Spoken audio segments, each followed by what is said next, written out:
السلام علیکم ورحمۃ اللہ وبرکاتہ۔ الحمد للہ رب العالمین والصلاة والسلام علی رسولہ الکریم، اما بعد فاعوذ باللہ من الشیطان الرجیم، بسم اللہ الرحمن الرحیم۔ افمن کان علی بینات من ربہ کمن زین لہ سوء عملہ واتبعوا آباءہم۔ دوستو،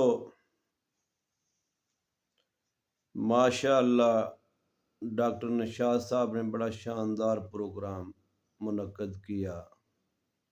اللہ تبارک و تعالی ان کی اس کاوش کو قبول فرمائے جو انہوں نے یہ دینی محفل منعقد کی۔ بڑا ہی شاندار پروگرام تھا، بڑے اچھے خطیب تھے، مطیع اللہ باجوہ صاحب اور مفتی عتیق اللہ عمر۔ چند احوال اس حوالے سے، لوگ بھی بے شمار تھے، مسجد میں جگہ بھی کم تھی، خطیب بھی مقرر بھی بڑے شاندار تھے، بڑی ہی اعلیٰ اور عمدہ بیانات کیے گئے۔ پہلے جو مقرر تھے انہوں نے نبی علیہ الصلوۃ والسلام کی حیثیت، آپ کا مقام کیا ہونا چاہیے ہماری زندگیوں میں، اس حوالے سے بات کی اور بڑی ہی مدلل تقریر تھی، بڑی خوبصورت باتیں کیں۔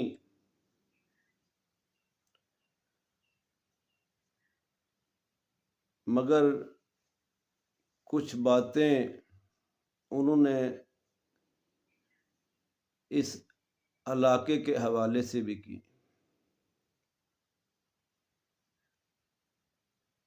نبی علیہ الصلوۃ والسلام کی حیثیت، آپ کے قول کی حیثیت، آپ کے فعل کی حیثیت ہماری زندگیوں میں سب سے مقدم ہونی چاہیے، یہ بتا رہے تھے۔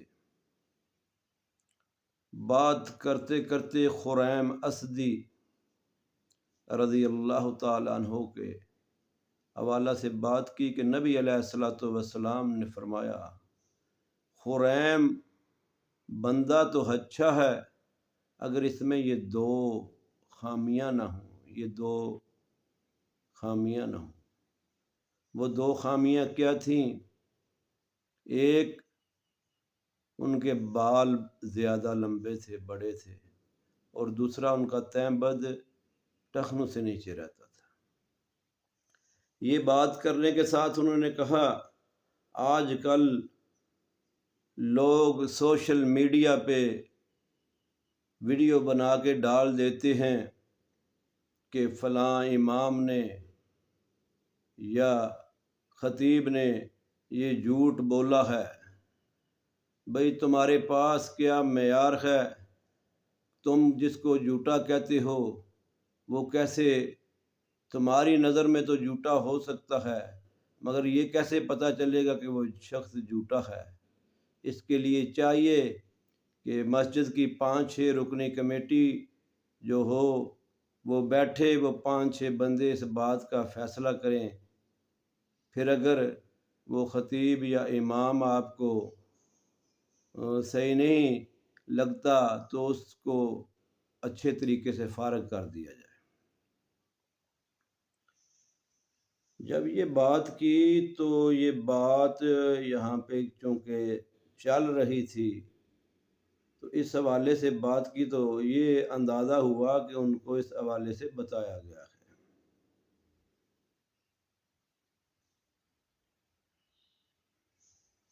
تو محترم، بات تو آپ نے بھی ایک طرفہ ہی کی، یہ کہہ دیا کہ ایسے الزامات لگائے جاتے ہیں جو حقیقت سے دور ہوتے ہیں۔ کیسے پتہ چلے گا کہ وہ شخص جھوٹا ہے جس پہ الزامات لگے ہیں؟ تو سوشل میڈیا پہ یہ چڑھا دینا یہ بہت بڑی زیادتی ہے، پردہ پوشی کرنی چاہیے۔ بھائی جس نے آپ کو یہ بتایا اس نے یہ نہیں بتایا کہ میں نے بھی نماز جمعہ کے بعد 15-20 لوگوں کی موجودگی میں یہ باتیں کی۔ تو اگر سچ ہے یا جھوٹ ہے یہ تو بیٹھ کے ہی فیصلہ ہو سکتا ہے۔ اس میں کوئی شک نہیں کہ نبی علیہ الصلوۃ والسلام کی حیثیت ہماری زندگیوں میں سب سے اوپر ہونی چاہیے، اور الحمدللہ ہم بھی یہی بات کہتے ہیں کہ قاری صاحب کی قرات تو ماشاءاللہ بہت اچھی ہے۔ اگر ان میں یہ دو خامیاں نہ ہوں، ایک جھوٹ بولنے کی اور دوسری ہر کسی سے مانگنے کی اپنی عزت نفس کا لحاظ کیے بغیر، جس کی وجہ سے جماعت کی بے عزتی ہو، لوگوں کی، آپ کے مقتدیوں کی بے عزتی ہو، وہ کام بھی نہ کیا کریں۔ دوسرے مقرر سے سوال کیا گیا مفتی صاحب سے کہ اگر کوئی بندہ جھوٹا ہے تو اس کے پیچھے نماز پڑھنا، تو انہوں نے کہا دل بڑے کر لیں، میں بات کہنے والا ہوں، اگر 100 بار بھی کوئی جھوٹ بولے تو آپ اس کے پیچھے نماز پڑھیں، اس کے لیے دعا کریں۔ اور تھوڑی دیر کے بعد ایک شخص نے کھڑے ہو کے جب فلسطین کے مسئلے پہ بات کی کہ یہ بتائیں کہ ہم بزدل ہیں یا ہم کیا معاملہ ہے، تو انہوں نے کہا کہ نبی علیہ الصلوۃ والسلام سے پوچھا گیا کہ یا رسول اللہ صلی اللہ علیہ وسلم کیا مومن بزدل ہو سکتا ہے، مسلمان بزدل ہو سکتا ہے؟ تو نبی علیہ الصلوۃ والسلام نے فرمایا ہاں بزدل ہو سکتا ہے۔ سوال کرنے والے نے پھر سوال کیا کیا مسلمان کنجوس ہو سکتا ہے؟ تو نبی علیہ الصلوۃ والسلام نے فرمایا ہاں کنجوس ہو سکتا ہے۔ نبی علیہ الصلوۃ والسلام سے پوچھا گیا کیا مسلمان جھوٹا ہو سکتا ہے؟ تو نبی علیہ الصلوۃ والسلام نے فرمایا مسلمان جھوٹا نہیں ہو سکتا اور جھوٹا مسلمان نہیں ہو سکتا۔ یہ الفاظ تھے مفتی صاحب کے۔ ایک طرف جھوٹ پہ اتنی سخت تنقید اور دوسری طرف جھوٹے کی امامت، یہ بات میری تو سمجھ میں نہیں آئی۔ اگر کسی دوست کی سمجھ میں آئی ہو تو ضرور مجھے وہ کمنٹس کیجئے گا تاکہ میں یہ بات سمجھ سکوں۔ میری عقل سے تو یہ ماورا تھی کہ اتنا کیا ہم ارے قول و فعل میں ایسے تضاد ہیں، یا یہ بات انہوں نے جس رنگ میں کی اس کی مجھے سمجھ نہیں آئی، وہ مجھے اگر کوئی بتا دے تو میں اس کا شکریہ ادا کروں گا۔ رہی بات جھوٹ کی، تو یہ بھی تو ہم پہ جھوٹ ہی بولا گیا کہ ہم ان سے زیادتی کرنے کے لیے گئے تھے۔ حالانکہ اگر کوئی شخص